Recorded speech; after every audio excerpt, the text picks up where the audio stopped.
Hey guys, it's Tanner Maxton again over at Lawn Jockey. I have some Palisades Zoysia, and it's kind of a wider blade Zoysia, and it's awesome and nice and green right now, April 9th.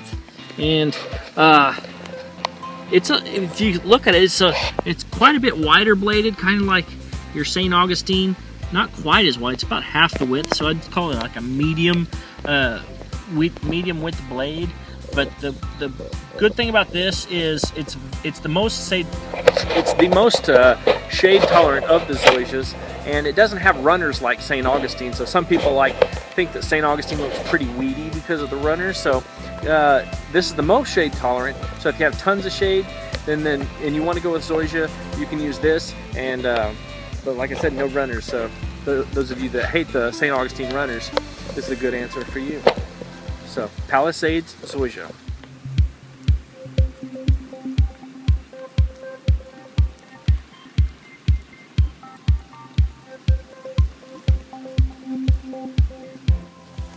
Okay folks, here is a Zoysia grass cut so low that it is almost even with the sidewalk. It's so low.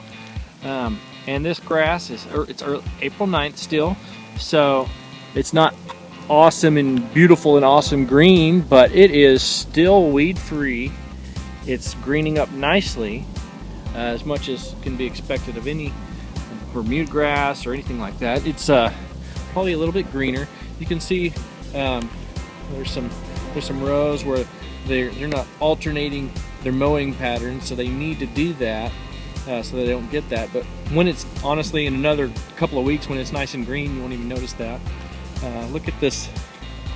Look at how smooth this lawn is.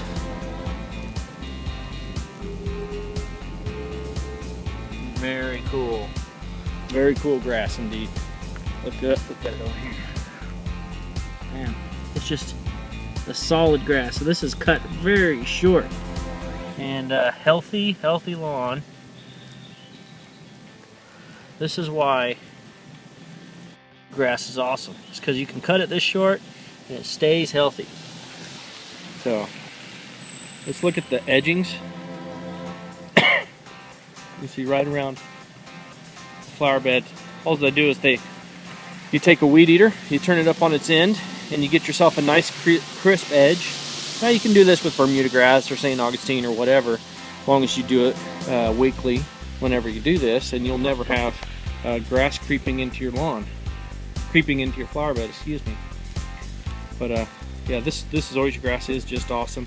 I should probably return here in about 2 or 3 weeks and see this all nice and greened up. And you guys will really appreciate it.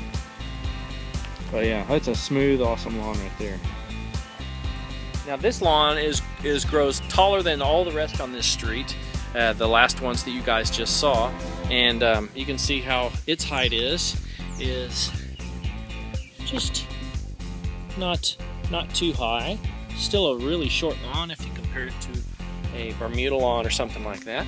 But look at next door is Bermuda, and you can see the greenness goes from pretty nice and green coming out of dormancy here. Hey guys, here's another Zeon Zoysia lawn mowed at 5 inches. Looks absolutely amazing. This is what are we, May 9th? I get my days mixed up. I think a minute ago I told you guys it was April. It's May 9th, and this is a 5-inch Zeon Zoysia lawn, and you can just see how amazing this sucker is and how dense it is too. This is great barefoot running lawn. It's choking out weeds like crazy. Very, very healthy, very, very green, and looks just absolutely awesome. So this is a Zeon Zoysia lawn. It works great and awesome in sun and shade, all that kind of good stuff. All right, here what we got is Zeon Zoysia. It's been on the ground for about 3 days now. But you can see it comes all nice and greened up. We get this stuff in from Houston. So early in the season, it is already green when it gets here. And has a nice little, look at that, ready to root in. That stuff is already trying to grow in there. This is what happens to Bermuda grass in the shade. So it's thinning out. These people are going to be great candidates for a Zoysia lawn pretty darn soon. So Okay, I think that about wraps up my reviews for different types of zoysia grasses. If you guys want to know more about zoysia grasses or get a quote for your property, you can go to yourlawnjockey.com and ask for a quote, or you can call 214-317-8301. We can come out and do all the measuring and stuff that you need. You might need some soil, that sort of thing, and we can take care of you. Always, whenever we do a new sod installation, we will reset your sprinkler heights and all that kind of stuff, get everything adjusted right, so you know, we're not burying your sprinkler heads and all that sort of thing. You want to get great equal coverage when you have your sprinkler system going onto this new zoysia lawn, and so we always do that whenever we put in a new lawn. So anyways, thank you guys for watching. Hope you learned a little bit, and I'll see you next time.